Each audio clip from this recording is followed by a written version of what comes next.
You are listening to I Am Refocused Radio with your host, Shamaya Reed. This show is designed to inspire you to live your purpose and regain your focus. And now, here's your host, Shamaya Reed. Hey, welcome to I Am Refocused Radio. We are here once again. Today, we have another show lineup for y'all today. We're going to talk to a keynote speaker, an international podcaster, 3-time published author, entrepreneur. I just got to take a breath right there because she does so many things. We're going to talk to Sandy Joy Weston. She has an awesome website that you can visit. If you go to our website and go to this podcast and listen to this episode, it'll be in the description, but sandyjoyweston.com. Today, we're going to talk about the reset button, and she's going to tell us all about it with her own experience. So first and foremost, I want to welcome you, Sandy, to the show and say how you doing. I'm doing great. And I have to tell you, I love First. And this is the first time I've done a radio show on a Friday night. Ever. Awesome. Okay. Ever.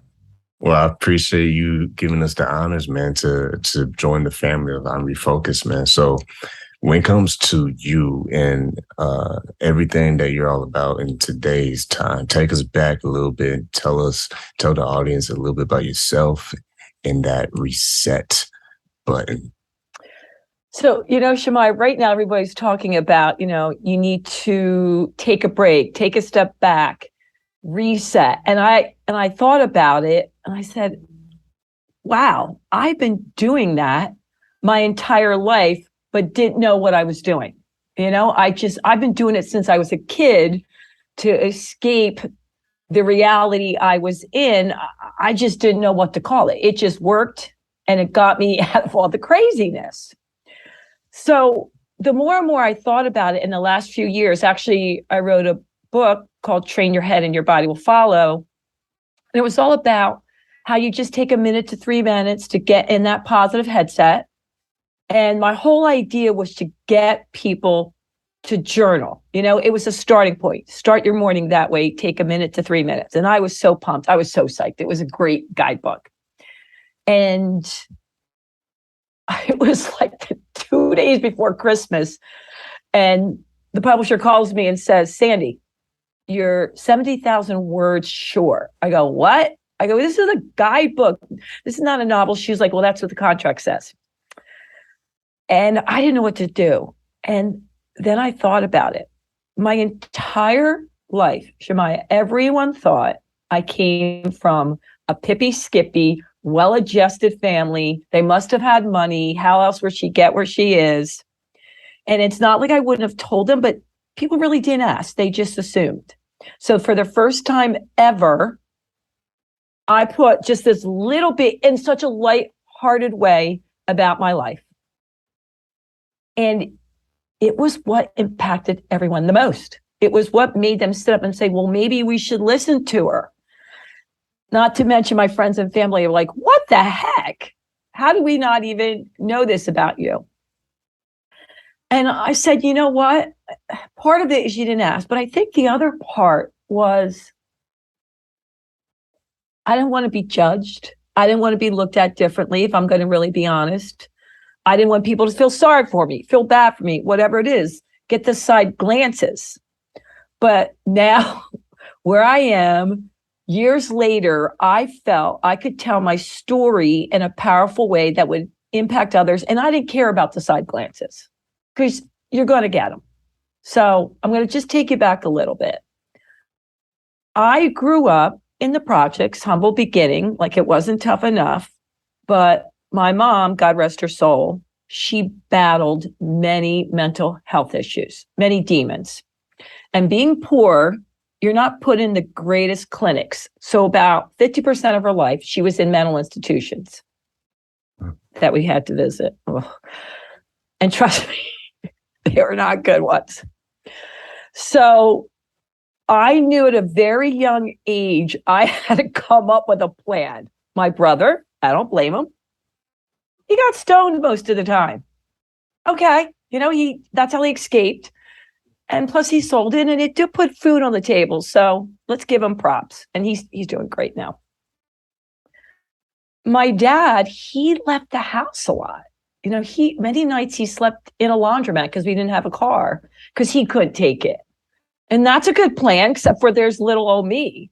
So at a very young age, I think I must have been, I can't remember how old, but I can remember back as far as the age of 9. I decided I was going to do 3 things every day to get away from this craziness and visualize where I wanted to go. And the 3 things were so simple. I was going to move, which I love dance. So that's what I did. I would focus in on 1 word a day, and I would make light of everything and laugh about every situation. Now, I had no idea it was going to bring me where I am or a career I would make in it. It's just unbelievable. But I just knew at the time, if I danced to my favorite jams, if I focused in on that 1 word, it could have been peace, love, joy, ease and flow. It didn't matter, whatever I could get to that day. And I could say, what could I do to feel that? And then whatever was going on, I would tell jokes about it. And I did it every day. Didn't take a long time, just a few minutes, every single day. And despite what everybody said, be happy, nothing wrong with it. Be happy to be a waitress, be happy to pump gas, just be glad to graduate high school. And I would have been. I knew I had bigger plans. I had no idea where it was going to take me, but those 3 things, a few minutes got me out of that to having the most amazing life beyond my wildest dreams. And that's why everything I teach is like, don't overcomplicate it. It doesn't have to be difficult. It doesn't have to be time consuming. Don't make a big hairy deal out of things. It's those small things that you do, Shemaya, every single day that will have a huge impact on your life. And you're right. 2 things about what you just said, and also doing the things that you're doing today. I mean, with that story, whoever's listening to this, they're going to be pumped and motivated to start moving. I like the uniqueness of you will focus on 1 word a day. And I think with, no offense, but with all these podcast shows, all these coaches and Instagram posts and social media, right? It's all these resources for people to get better. And it's like we try to, like a buffet line, sample everybody. And it's like, what if we just focus on 1 thing, every day? Yeah. And I think that may work for some, may not work for others. But for me, personally speaking, that's something that I will be open to practice, because I think that's very powerful. If you say, okay, I'm not going to focus on anything else today. I'm going to focus on peace, or I'm going to focus on love. But there's the thing you said about it that really makes a difference. You said that you try to find something to do to move you in that position. Yes. Peace and love. And I think that's the difference, because a lot of us can think about something, but unless we actually do something about it.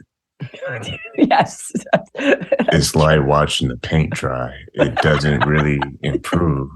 That's true. You got to get your paint. You got to go to Lowe's or Home Depot, whatever, and buy the paint, and then you have to dip it, and then you have to actually paint. You can't just sit idle and think that it's going to actually be better. So with you, someone listening right now, they're asking, well, how did you actually do it? Well, you tell us, how did you find your rhythm and your milestones were you able to accomplish the small pieces to the big picture?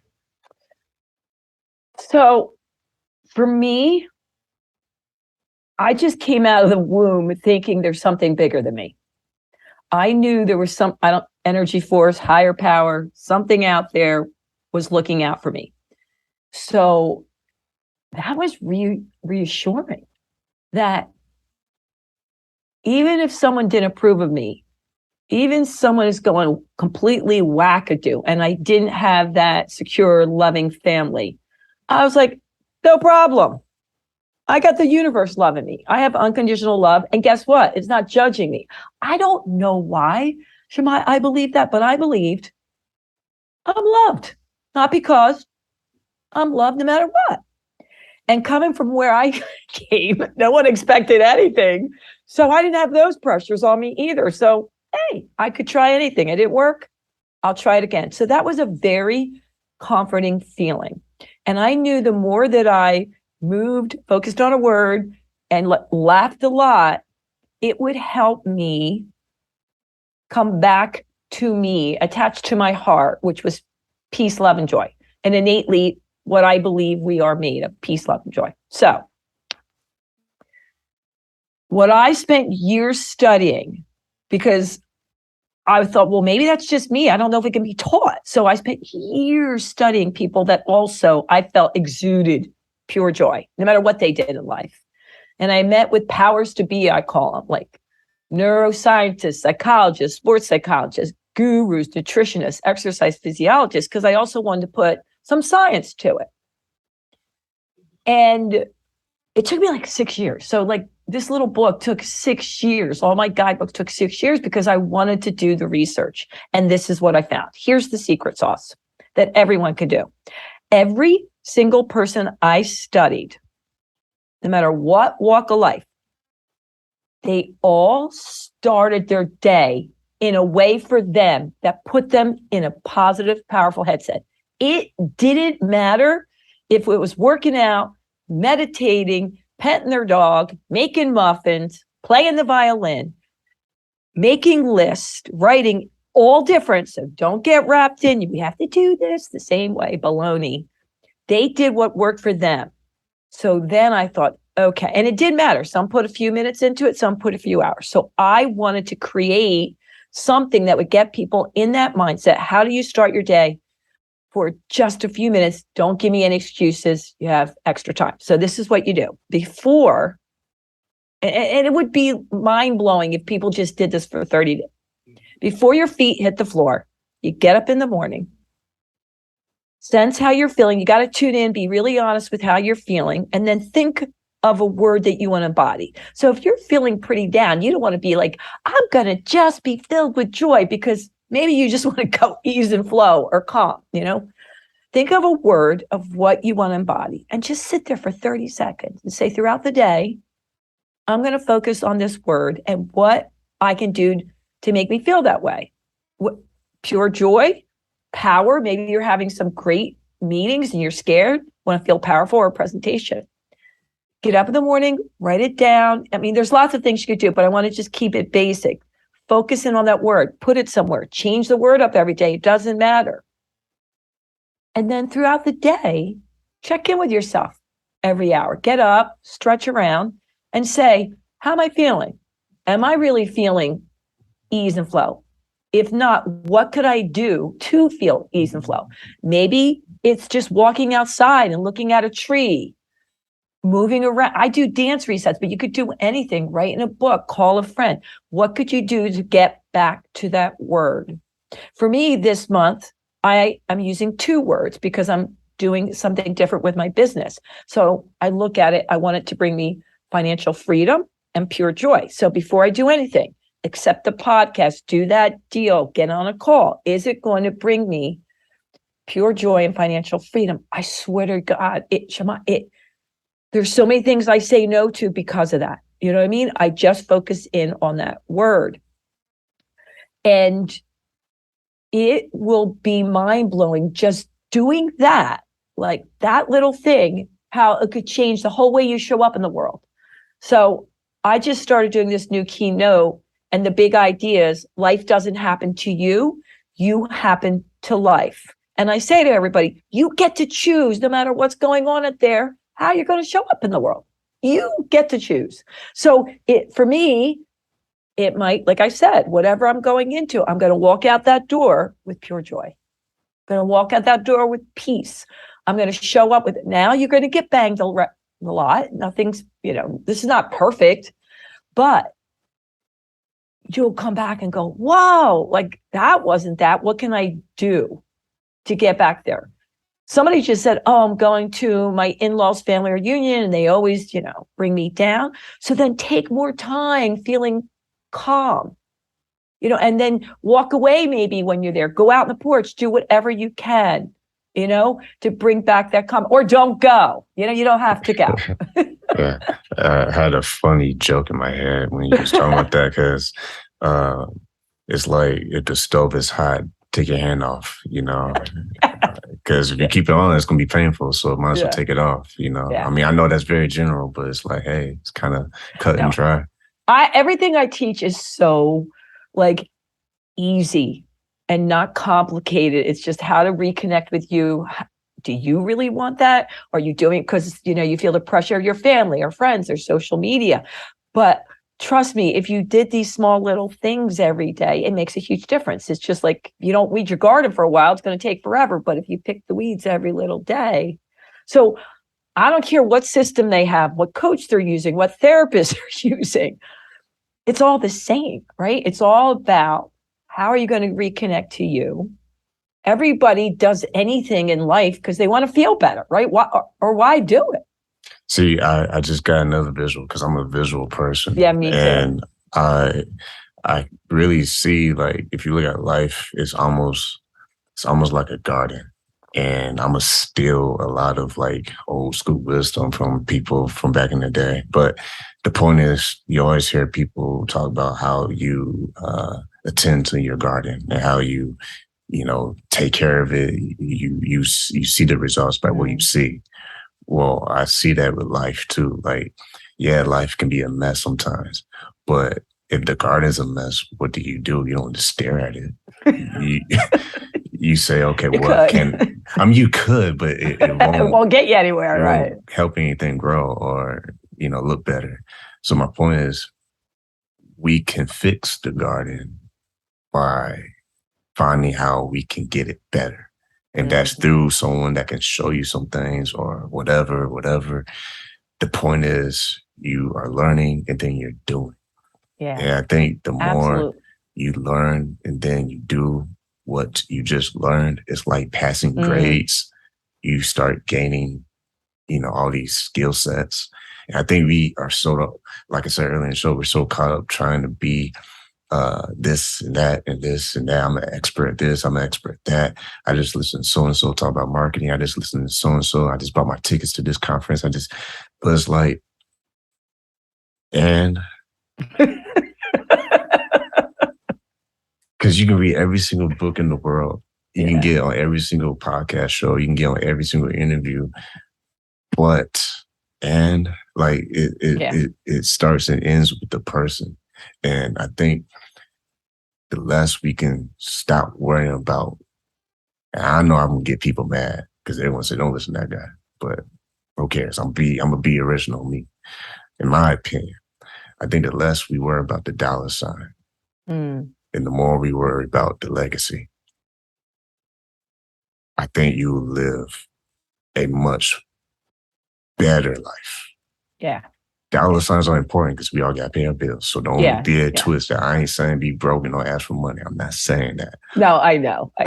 All I'm saying is if you are trying to get to that next level of income, then maybe that means you really have to make that effort to introduce yourself to the people who are on that next level. Yeah.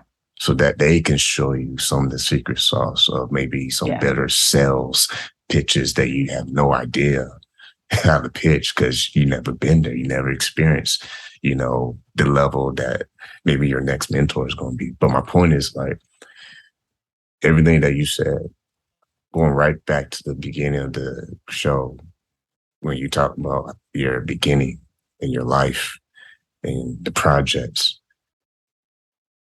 it leads everything to a segue to your podcast because you have a podcast. That's a perfect title. Yeah, I love it. Let's keep it real.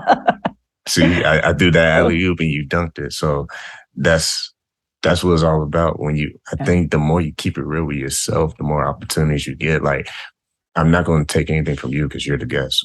But real quick, when I started this show, we started at the barbershop. We barely had 2, 3, 5 listeners in a week.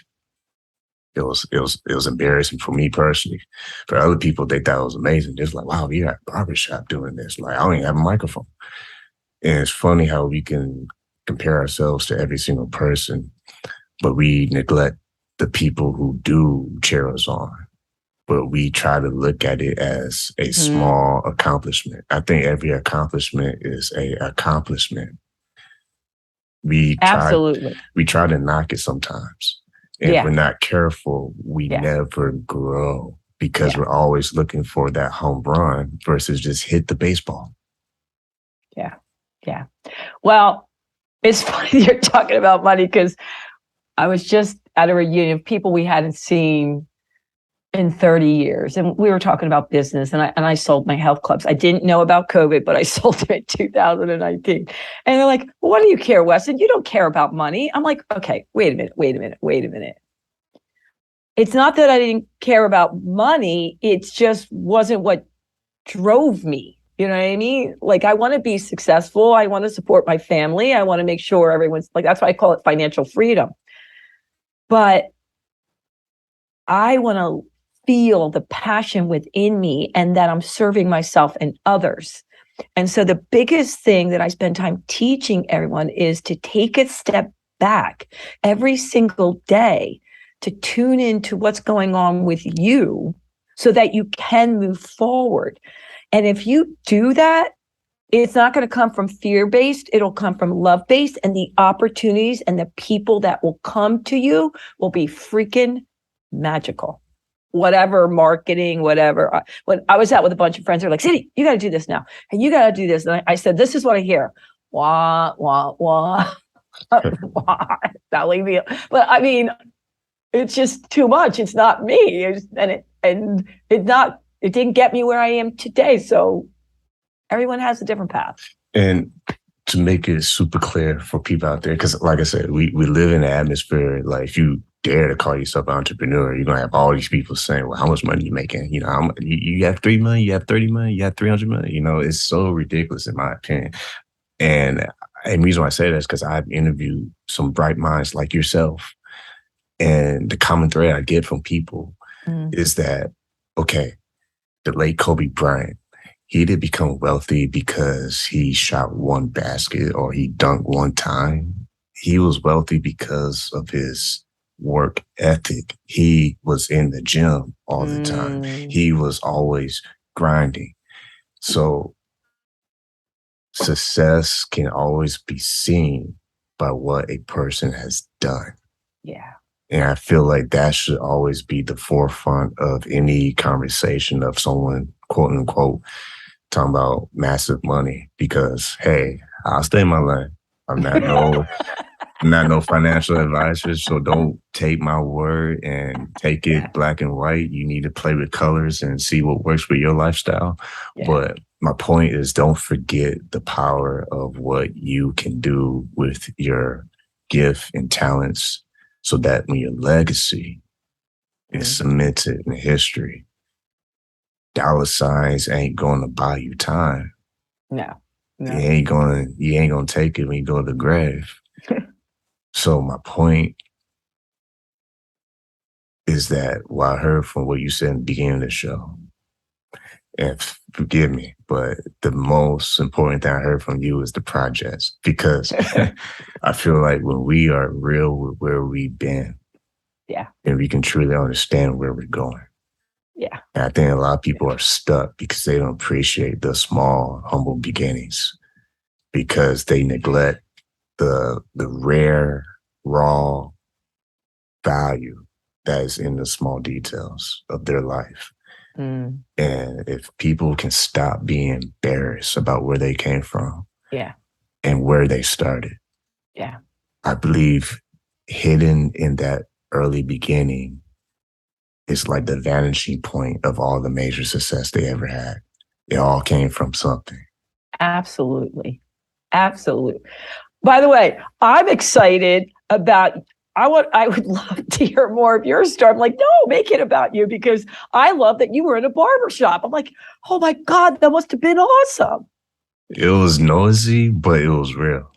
It must have been so fun. And that's what I mean. I feel like the more real you are, the better it is. The more boring you are, it's because you're too superficial and you're not yourself. You're trying to be this uppity bougie person. And there's no wrong being that if you got the money and you got the Bentleys, all that stuff, that's fine. If that's who you are. Yeah, that's cool. I would like to be in the barbershop. Yeah, because I feel like people, especially people are listening, they're going to hear this show and be like, oh, wow, this is just a conversation.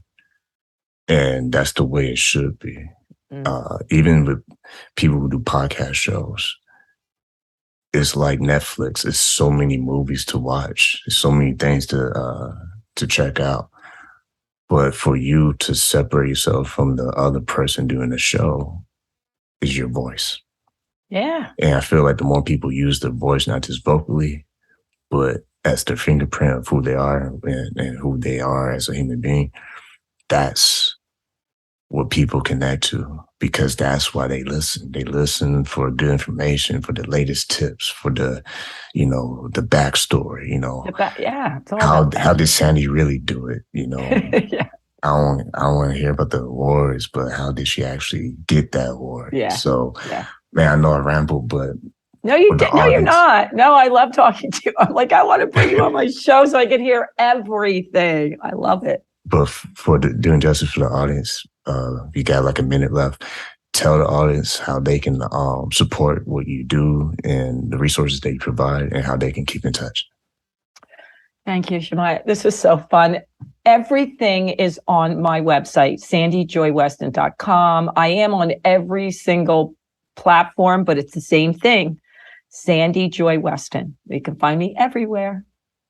Once again, if y'all haven't hit the reset button, go ahead. You can do it after you hear the show. Just do it, man. Focus on that one word. And like I said, go to Sandy's website, sandyjoyweston.com. And I want to say thank you, Sandy, again, for being on Iron Focus Radio. Appreciate it. Toodles.